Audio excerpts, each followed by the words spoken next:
The men's game is embarrassingly cynical. The crybabies dive and pretend to be injured. Women's football is way more hardcore. The Australian women's national team, who were ranked number 5 in the world at the time, lost 7-0 to a team of 15-year-old boys. Awkward. Women are better skilled. Well, the women are better skilled against other women. But if the women played the men, they wouldn't be winning the way that they win. He's in a tight corner here. What's he going to do? Oh, that's what he's going to do. That was incredible. Oh. Men always say how women's soccer sucks. Then come to the field and try with us.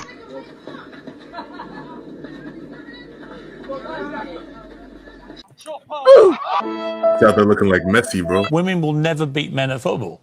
Physiologically, they won't be able to. Maybe I'm wrong. It's not a sexist comment to say that. No, and I That's accept a reality. that on strength and power and physicality, I accept that you're right. My point is that whether on skill they could beat... And not sure if he was going to get on the end of that, Neymar Jr.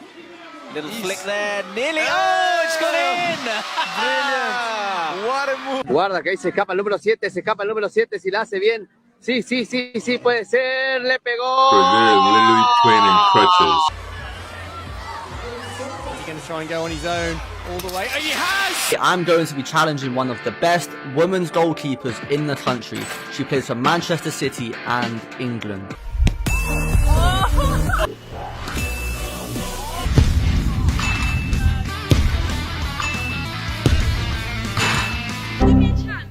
I don't think anybody can argue that there's gender inequities in this world, that there's a pay gap, that there's pay discrepancy. Matilda's Soccer World Cup win against Brazil. Now, if they make it to the final, the girls will get $5,500 each. The blokes will get $69,000 each. How can anyone justify this, Ita? They can't. No. I mean, the gender... I beg your pardon? I can justify it. How? How many of you guys on the panel know who our Australian Matildas are playing in the quarterfinals?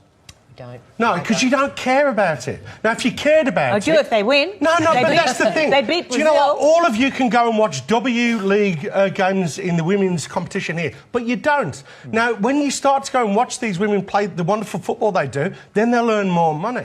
We've got quite a large pay dispute happening with our Australian women's soccer team at the moment.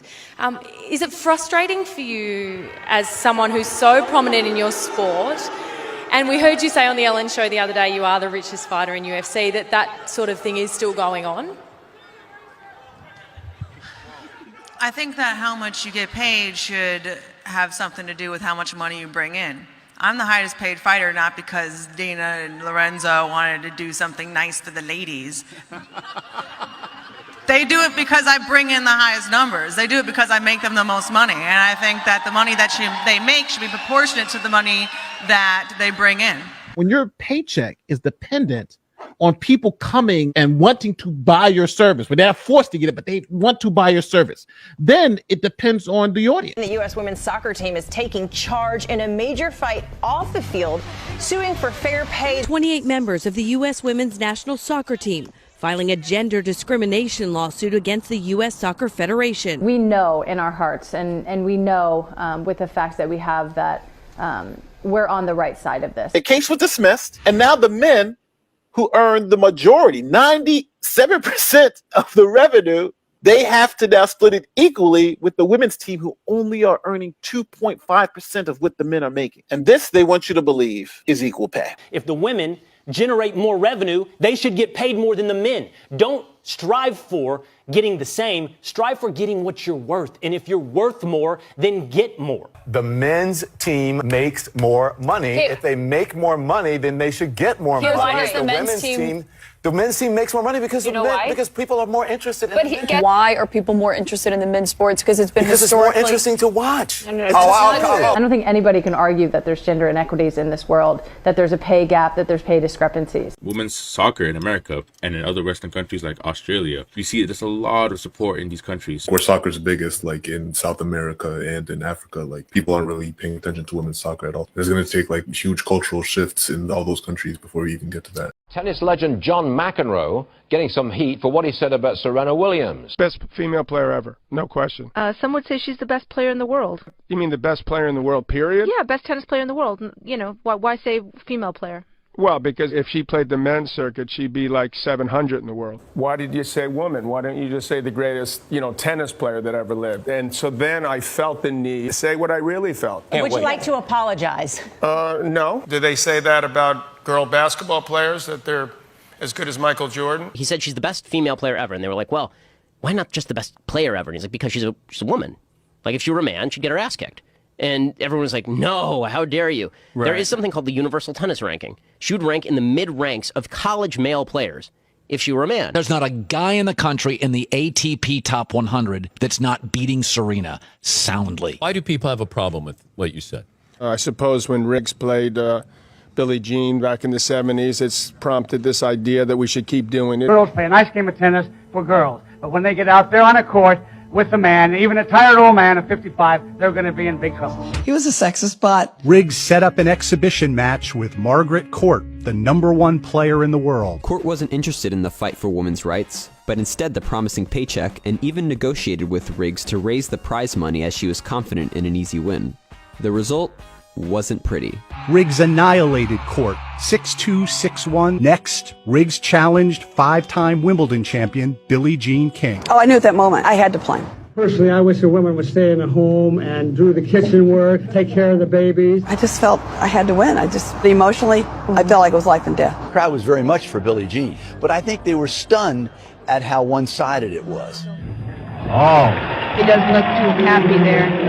Bobby shakes his head. You rarely will see that from Bobby Riggs. It is over. Let's watch Bobby Riggs. Immediately after, if you were a tennis person that knew Bobby Riggs, the first thing that comes to your mind is he threw the match. People are upset I beat his butt. Serena and Venus challenged German male player Karsten Brosch, ranked 203, to a match at the Australian Open. Brosch beat Serena Williams in a set 6-1 before taking on sister Venus and beating her as well 6-2. Brosch later commented that there was no chance the sisters could beat any man ranked in the top 500. They played a normal match for he won 6-1, 6-0. Right, and he was like ranked 200th in the world, and the only shock was that he dropped a point to her. I've got a solution. Why don't you combine, just solve the problem? I'm sure the men would be all for this. The men and women play together. It might not be a bad idea if everyone's all up in arms about it. Have the women play in the men's circuit, and we'll see what happens. Let them all play for the next 2 years and see what the rankings are. How do we think Serena would fare in a similar situation today?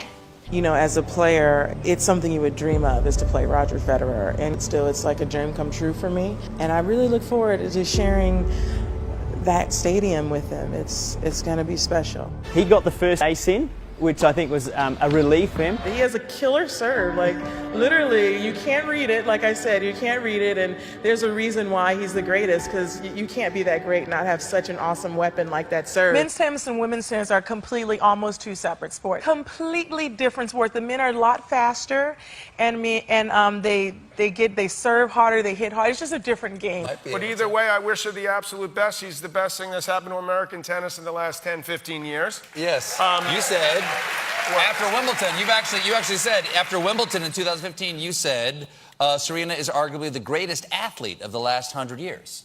She's certainly one of the greatest athletes of the last 100 years. Arguably the greatest athlete. Why are you back? I was just giving you the out. That was the exit door to that. When you're talking about greatness and you're talking about impact on the game and influence and dominance, I think Serena is definitely in that conversation. In my opinion, she's the greatest athlete in tennis, but she's definitely not the best athlete in tennis. Not even close. Greatness isn't so much a comparison of accolades, but how resilient the player is. Are you surprising yourself with your level at the moment?